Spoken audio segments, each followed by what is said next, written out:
you are aware, MSMEs drive both the Kenyan and German economies.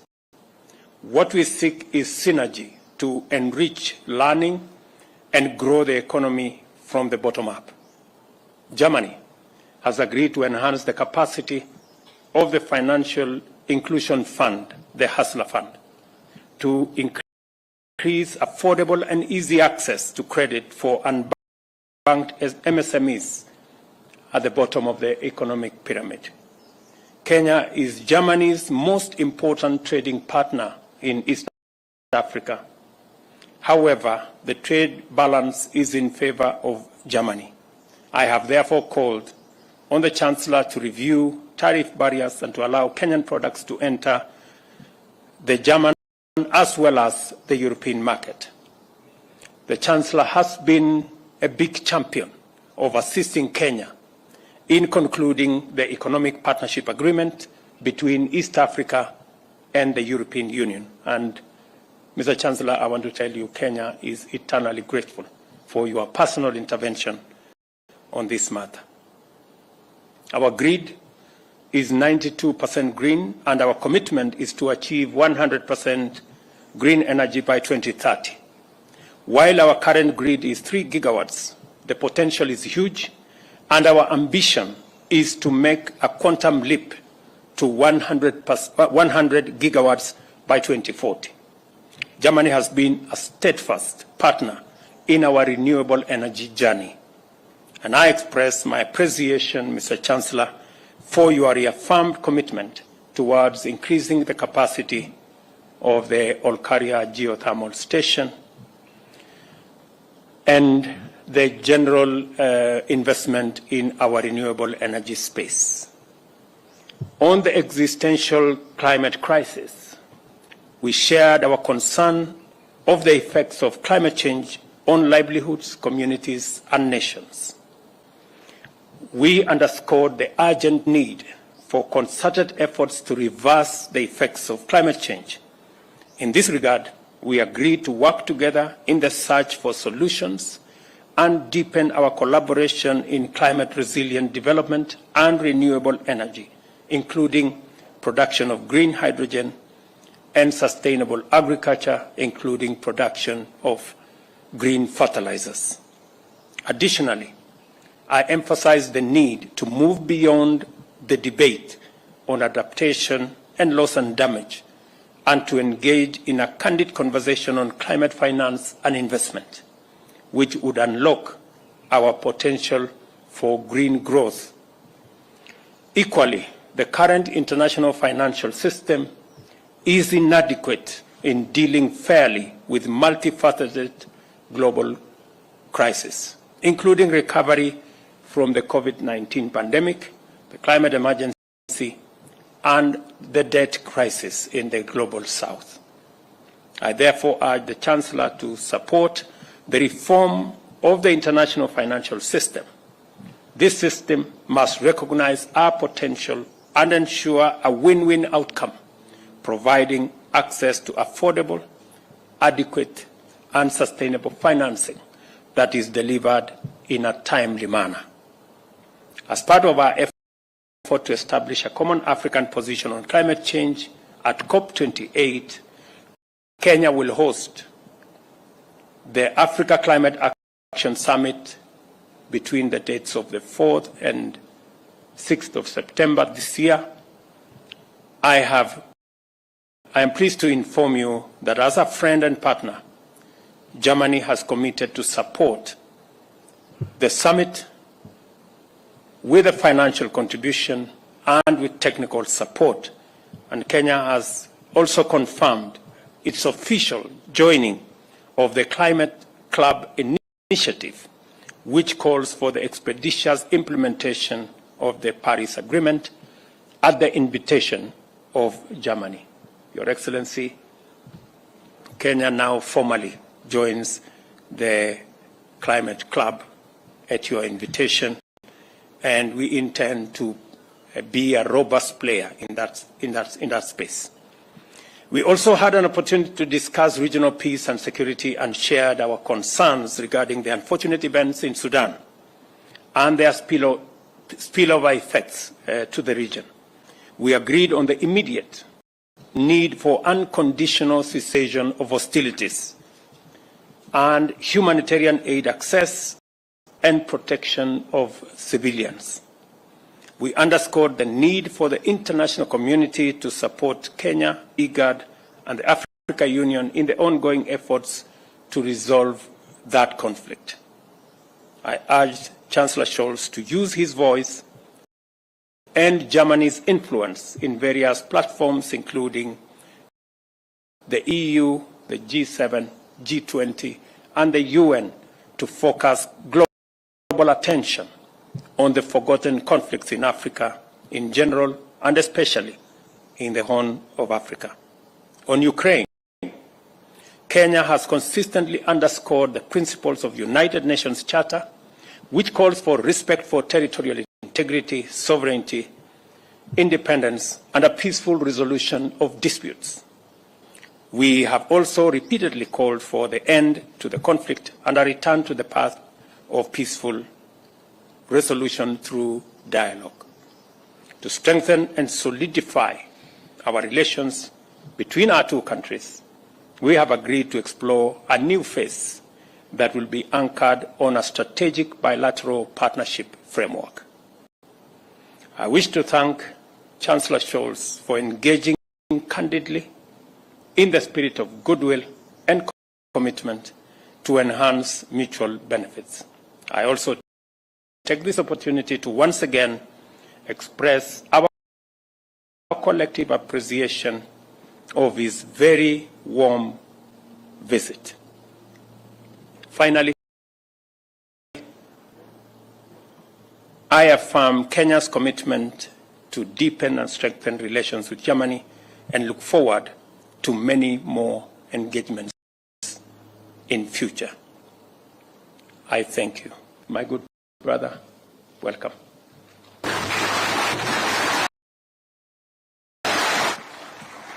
Danke für den herzlichen Empfang, lieber Staatspräsident. Ich freue mich sehr. Heute in Wochen haben wir uns in Berlin getroffen und darüber gesprochen, wie wir unsere Beziehung weiterentwickeln können. Und das ist nun mein erster offizieller Besuch in Kenia und das in einem sehr besonderen Jahr. Kenia feiert 60 Jahre, war das erste Land, das 1963 die Republik Kenia offiziell anerkannt hat. Daher feiern wir in diesem Jahr auch 60 Jahre diplomatische Beziehungen, 60 Jahre diplomatische Beziehungen, die eine gute freundschaftliche Zusammenarbeit geprägt haben und die auch die Basis sind für das, was wir uns für die Zukunft vorgenommen haben. In den 6 Jahrzehnten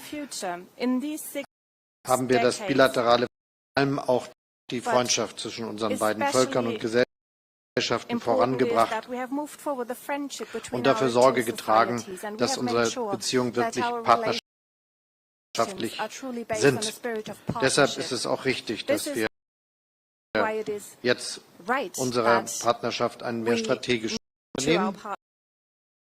In my business delegation that is accompanying me on this visit, I am also delighted about the close cooperation in economic issues that is reflected in many topics we have discussed today that you mentioned, but that are also linked to the willingness, your willingness to work with us in the framework of the Compact with Africa, because it is an important topic for us. It facilitates trade. It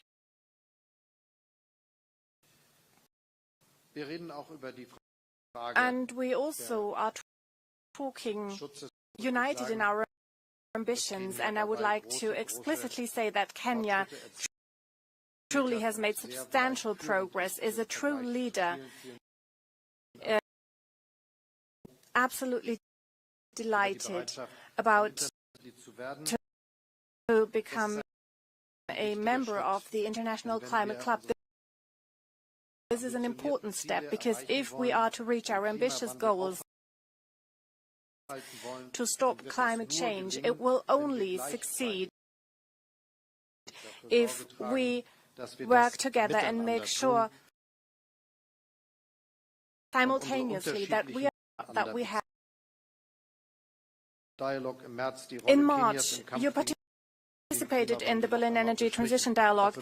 In Berlin, you have highlighted once again the important role of Kenya in the fight against climate change. Thank you very much for that. These are really topics that unite us, and it's not a coincidence that I will be visiting the geothermal power plant in Naivasha, as I was told once more that Kenya is a truly inspiring climate champion. Renewable energy sources, and by 2030 you are to reach 100%. This is truly impressive, and it is also one reason why Kenya has such appeal both in Africa and beyond. Last year, with the areas of renewable energies, hydrogen and drought resilience in agriculture, we will also make additional funds available for that purpose. I am impressed by Kenya's preparations for hosting the Africa Climate Action Summit, a summit you will be hosting, and conference highlights Kenya's leading role in climate action, and it is also an event that will lead the way up to COP28, a truly remarkable and important event. There is also potential for enhanced cooperation in the field of labor migration, and at the same time we aim to reduce illegal migration. This is a win-win situation for all countries involved. We see a great potential for orderly, skilled labor migration from Kenya in many fields of our economy. Kenya is a solid democracy. This in a truly troubled region. We very much appreciate the current situation. It is continuing to show in many ways in its region that it is committed. This is especially true with regard to the situation in Sudan, that is, of course, very concerning to us and many others. Many Sudanese people have taken to the streets over the last years, risking their lives for a transition, moving from military structures to a civilian structure. So the struggle for power, which happens to the detriment to the people of the country, which leads to violence and destruction. There needs to be a transmission to a civilian government, and we are grateful for Kenya's commitment in this regard. Let me highlight it once more. We will do everything we can also to support the initiatives that have been taken, and also elsewhere where Kenya is committed. I said it before, in Somalia, Ethiopia, the Democratic Republic of the Congo. These are indispensable efforts of support that we greatly appreciate and that we're happy to support. I am deeply convinced that initiatives for peace and stability themselves will only gain in importance. They are very relevant. And just as Kenya, we count on developing a multilateral world in which nobody tries to shift borders, in which on the basis of international law. This is why it is very important for us and so significant that we raise our voices when international law is breached. And the Russian aggression against Ukraine is a breach of the international peace order and a threat to peace and freedom, not only in Europe but across the globe, because it means that borders might be shifted with the use of violence, but this would lead to a world that is more insecure. So we need to insist that things have to be done differently. We want to help strengthening our cooperation, move forward with global governance. And of course, it is also important for us that African states are better represented and are given a stronger voice. Germany therefore supports the efforts for permanent African seats on the United Nations Security Council, and we also support a formal seat for the African Union within the G20. Thank you very much.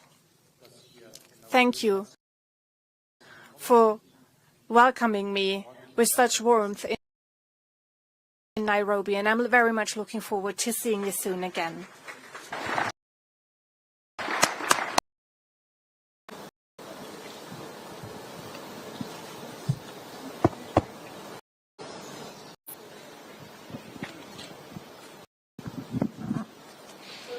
Hier ist Eckhard Lose, Frankfurter Allgemeine Zeitung in Berlin. Eckhard Lose, Frankfurter Allgemeine Zeitung, Berlin. Questions, one to the President, one to the Chancellor. Mr. President, you mentioned already the easier access from qualified people from Kenya or other countries to the German labor market. Germany is negotiating agreements that, on the one hand side, will make it easier the access to Germany. On the other hand side, once those countries where asylum seekers come from with no perspective to stay in Germany should take these asylum seekers back. Is this going to work? Und eine Frage an Sie, Herr Bundeskanzler. And one question to the Chancellor. How big is the threat that the conflict in Sudan might spill over and lead to new migration movements towards Europe and Germany? Thank you.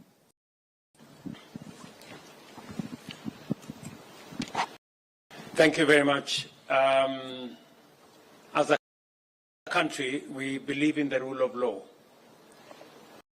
And whatever Germany is doing to put together a legal regime, immigrants, people of good standing to access opportunities for them, we do not find that there is a contradiction at all in demanding that those who are illegal, and therefore our position, and we have discussed this with the Chancellor, is that while you open opportunities for Kenyans to work in Germany, and the Chancellor was gracious enough to tell me that there is an opportunity for close to 250,000 people to work in Germany from different countries. We would value that opening, but we would also undertake that any persons from Kenya who do not measure up to good standing and are against the law in Germany, they would be returned back to Kenya. We have undertaken that position. Schönen Dank für die Frage. Thank you very much for your question. Das, was uns am allermeisten gegenwärtig umtreiben muss, dass es eine große Fluchtbewegung gegeben hat, vor allem in die Länder der Region. Und das ist ja etwas, das unverändert stattfindet. In the countries of the region, and that is ongoing, and I'm very grateful to all the countries who have hosted refugees. Kenya is one of these countries, refugees who have sought shelter and protection.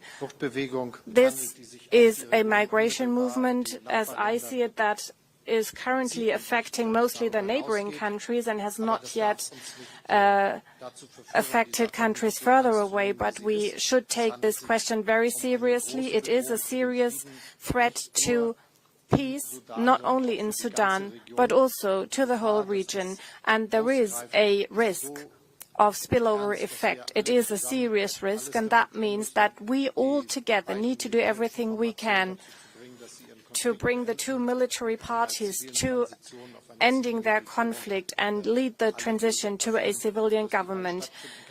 We need this transmission as soon as possible so the refugees can return. This is what we can say at this point.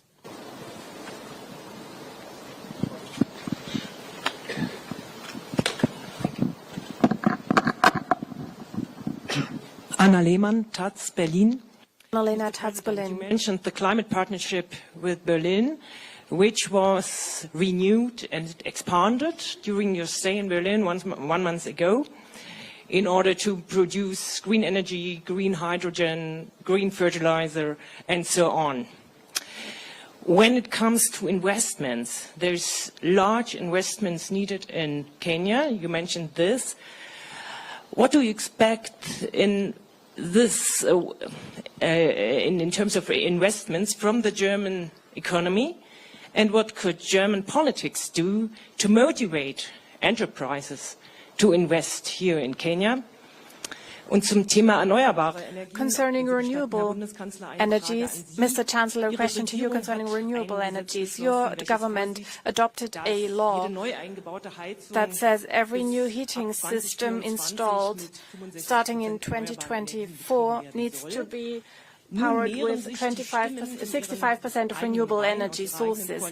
We hear more and more voices from your own coalition that the obligation to change a heating system in this way should be amended. Do you think that this law should be changed? Do you think that the timeline should be shifted for a year? And the Parliamentary State Secretary at the Ministry of Economics is much under pressure. Does the Minister of Economics have to ask for his withdrawal? Thank you very much. Ask him to step down.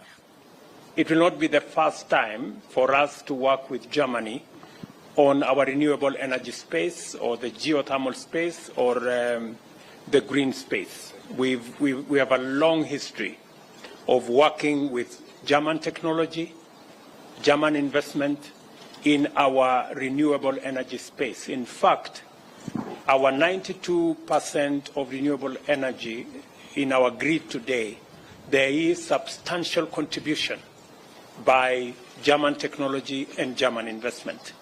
And therefore, the new level of investment required for green energy, for hydrogen energy and hydrogen technology, for fertilizer and the new scale-up will just be a second phase. We are in discussion with our German brothers and sisters to leverage on their technology, to leverage on their investment, to grow the space that will eventually take us to hydrogen technology, to ammonia, and to fertilizer manufacture using green energy. And one more thing, when you say that what would German politicians do, is again the whole conversation about climate financing and green growth. We have huge resources of green energy potential, hydro, wind, energy, geothermal in the African continent and in Kenya. A new negotiated international financing mechanism that clearly articulates and responds to the huge opportunity for green energy from Kenya and from this continent would be a very welcome conversation. And therefore, aside from having a conversation about adaptation, mitigation, loss and damage, it is our considered view that politicians should now move the conversation to the space of climate financing and climate investment, because we believe that there exists greater opportunity in that space than even in the other spaces. And that is why we are asking as a continent, and we are consolidating our position, and it is the reason I have called for the Africa Climate Summit in September, so that we can package our assets and the opportunities that exist for financing and for investment. We are going to have a big conversation, and we hope that German politicians can support in the whole space of carbon trading, carbon financing that will inform financing going into the future. Thank you. I just would would like to underline that this is really true. We have to work together, and there is a good business environment here for investing into technologies that are important for fighting against climate change. My personal perspective is that a lot of the technological advantages we developed the last years and decades could be used all over the globe. And we should really understand that our biggest aim must be that there is a growth of wealth in many countries of the world, that they are looking for having a similar standard of living as we have it in Europe or in the north of America, for instance. But doing so, it means that we give the chance that this is happening not with using fossil resources, but with using the possibilities coming from renewable energies, for instance, and new technologies. Let me also add that geothermal energy is also one of the issues that's playing a major role. Only recently I visited a geothermal station in Germany and officially opened it. I will also be visiting a geothermal plant here in Kenya, and in the context of hydrogen, it also plays a hugely important role. It is a great progress, and if we talk about legislation in Germany serving the goal to reach climate neutrality by 2045, it means that we need to make progress in all areas. We need to take all measures we can to make this progress as soon as possible. We have amended many laws, and I think the velocity for expanding renewable energies, offshore, onshore, wind energy, solar energy, and the expansion of our grid has been remarkable. And of course, we also support investment in technologies that use less fossil fuels. Mobility is also one of the sectors that are important, and heating as well. The federal government has started a bill, a law, and after a lot of discussions, many questions regarding this reform have been answered, and I think that we have been quite successful in answering the questions that were still open. The former Social Democratic leader said no bill that enters the Bundestag will exit the Bundestag unchanged. This is part of democratic processes with all legislation, but I think that the purpose of the law will not be called into question, and that is what I also hear from the three parties of my government. And I think that the diligent discussions in the Bundestag will lead to the fact that many questions will have been answered, and there might still be one or two small questions, but I think the big questions have been addressed. And part of this is the knowledge that those who moved to their homes before 2002 had not yet had to fulfill any requirements, and they do not have to change immediately their heating system. The same is true for many other exceptions we have made. So as far as we can see, many of the questions that are raised in the public space have been answered already, but of course Parliament can also still improve legislation, but this will not call into question the basic idea behind the legislative project. This is my opinion, and this is what I hear from the members of Parliament as well. So I'm very confident regarding this question. And there is also a substantial project of subsidies and support systems to make sure that everybody can make their own contribution to stop man-made climate change. Regarding the question you have also raised, whether the Minister of Economics has said anything about this, and he said some wrong decisions need to be corrected. This has happened, and I think all the other issues will be dealt with according to the rules that we have. Thank you, Your Excellencies. That now marks the end of the joint press briefing. Ladies and gentlemen, thank you very much. We'll request that you remain seated as His Excellency and the Chancellor retreat. Will guide you on how to go from here. Thank you very much. His Excellency and the Chancellor will now retreat and proceed for lunch. Kindly remain seated as